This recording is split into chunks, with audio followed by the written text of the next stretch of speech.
What up, nerds? My name is Leslie Smith. Welcome back to The Nerdy Narrative.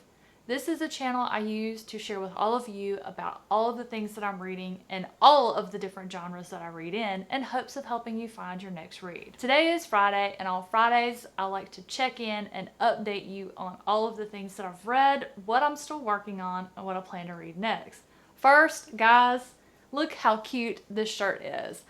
This is one of my new shirts that can be found on my Redbubble shop, which I will have linked in the description box down below. There are currently 3 different designs up on the shop that you can look at. Of course, we have the Nerdy Narrative logo, and then there are 2 other designs that were made by my friend John Walker, which you may also know by his booktube channel name, Walker Writes 7. If you are an OG of the Nerdy Narrative fam, you know exactly why I had to choose the baseball style t-shirt as my first purchase. Okay, but enough of that. Let's talk about what all I read.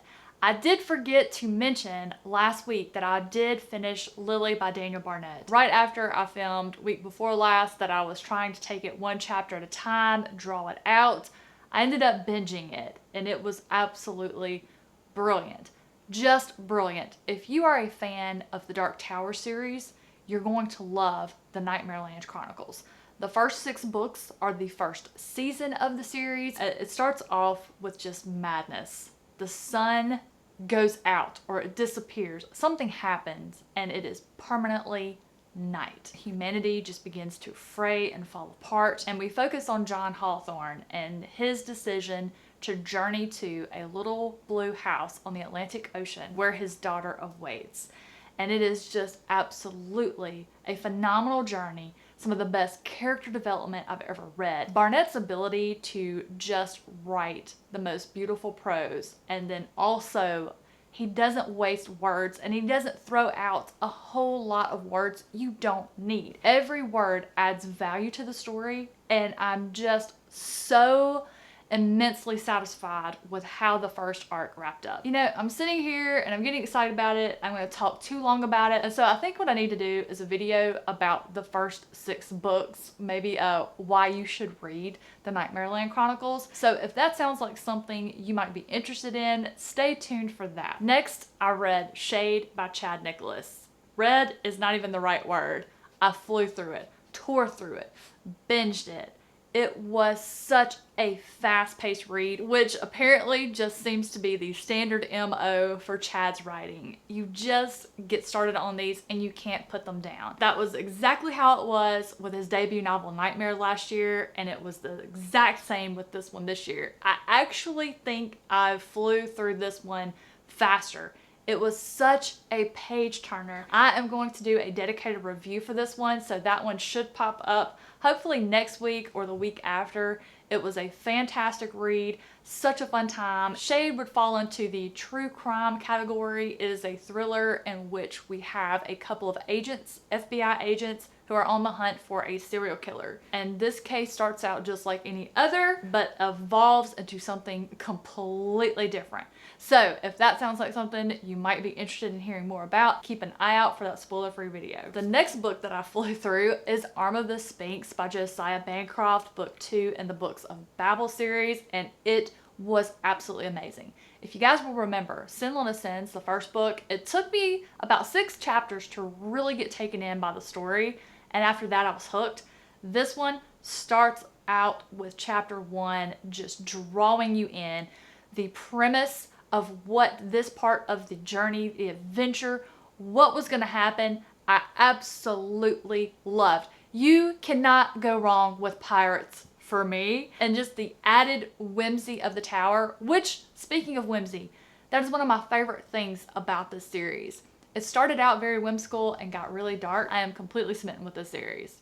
That will take care of everything that I've completed reading. Let's talk about what I'm still working on. First up is The Count of Monte Cristo by Alexandre Dumas. I am on chapter 46.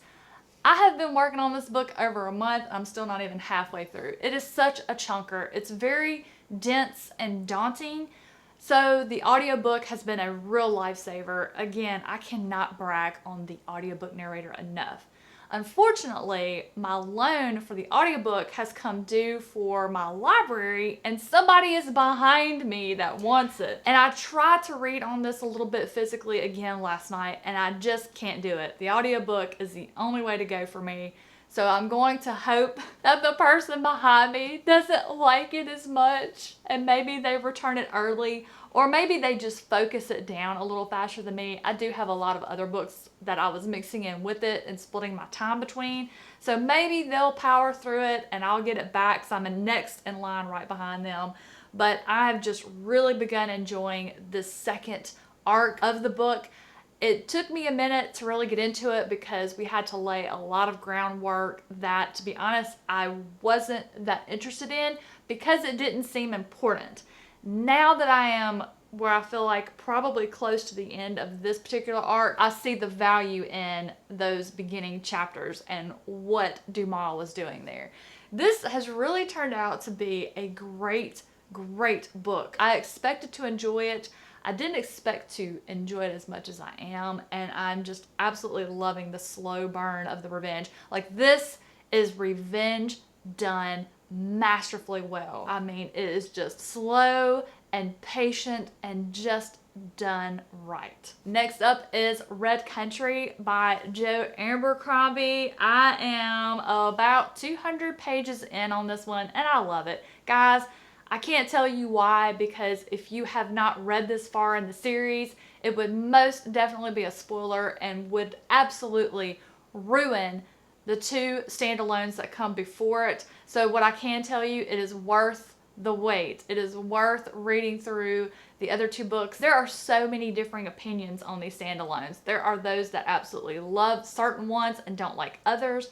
This one seems to be the most unpopular with the majority of my friends, but I'm over here going, guys, what is not to love here? I do, of course, have to have the audiobook in conjunction with the physical book because I cannot do First Law without Stephen Pacey. Now that the Count of Monte Cristo audiobook is out of the equation, I will probably just mow through the rest of this one really quickly this week. Next up is a book that you did not see on my TBR this month, but when it came in the mail unexpectedly, it went straight to the top. I mean, guys, What One Wouldn't Do. It is edited by Scott J. Moses. It is a horror anthology. All of the stories have the theme of what one wouldn't do for power, love, safety. You get the drift.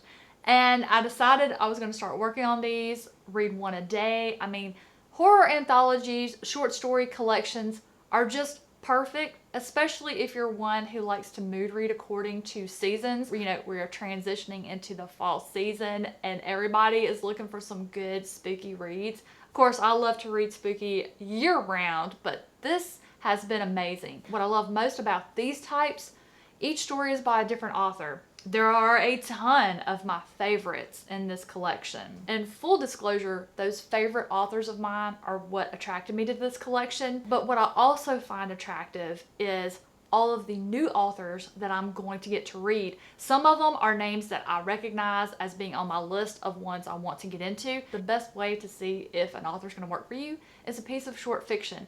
And that is what these anthologies have to offer. But guys, this cover, I mean, golly. And it goes around to the back. I mean, it is just absolutely beautiful. I was so thrilled when I opened this up. Again, this anthology was edited by Scott J. Moses, and Laurel Hightower wrote the introduction. She's the author of The Crossroads, which you've seen mentioned on this channel a time or two. And then the final one that I picked up yesterday is The Never Ending Story by Michael End. I may be pronouncing his last name wrong. Guys, look at this cover. Oh my gosh. I'm just living for it. And it has the little bookmark ribbon in it. This is definitely a cover that is for a huge fan of this story, or me, the movie. I did not know this was a book until last year when I saw Andrew from Get Right On In. He did a book to movie adaptation video, which I will link down in the description box down below. I have grown up on this movie. I love it. Recently, one of the theaters that likes to show old movies picked it, and I made my husband go see it with me.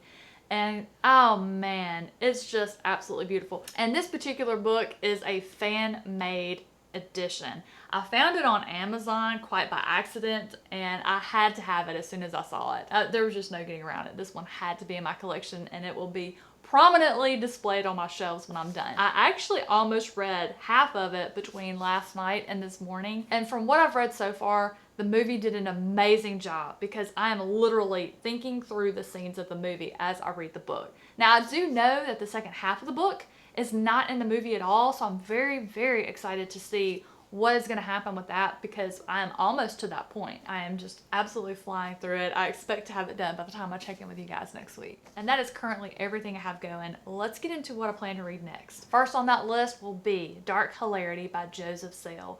This is an independently published book that was sent to me to read and review by the author, and it just worked out perfectly for this month because on the back it says, Dark Hilarity is my best friend's exorcism meets the never-ending story. A fantasy that explores addiction, depression, and the healing power of friendship. And that worked perfectly because my patron pick of the month was The Never-Ending Story.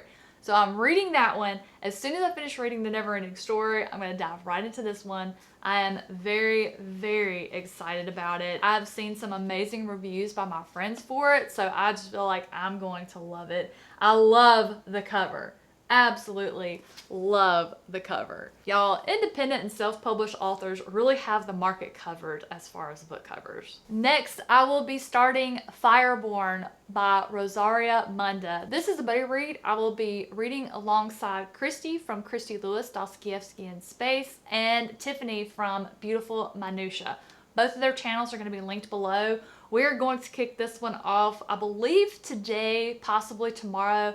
I'm very, very excited. I have heard absolutely nothing but good things. I think one of my friends did not care for it as much. I'm one that I have to discover it for myself. If one of my friends or a booktuber that I watch and respect, if they love it, I feel like I'm gonna love it. If they don't love it, then I feel like I need to still read it and see what I'm gonna think, which side of the fence I'm gonna land on, which makes it so much more fun, in my opinion. So I'm very excited to get into Rosaria Munda. In fact, I feel so good about it that I've already got Flamefall, the second book of the series, lined up for next month. And guys, that will do it for my week of reading. It's been a phenomenal week. I've read so many good things. I'm in the midst of reading so many good things. I'm absolutely enjoying all of my reads. I can't wait to finish what I've started and get into the ones that I have on deck. Being a bookworm is just the absolute best hobby. There is no way we will ever run out of new material to read. And then of course there will always be those books that are our favorite worlds that we visit time and time again. That was my week. How was your week of reading? Let me know in those comments down below. As always, thank you so much for watching today. If you are not already subscribed, I would love for you guys to hit that subscribe button. Check the description box down below. I have all of my socials where you can find me on your favorite platform, and I also have my Discord linked below if you would like to come and chat with the Nerdy Narrative family. Guys, have a fantastic rest of your day. I hope you have a wonderful weekend, and I will see you in the next one.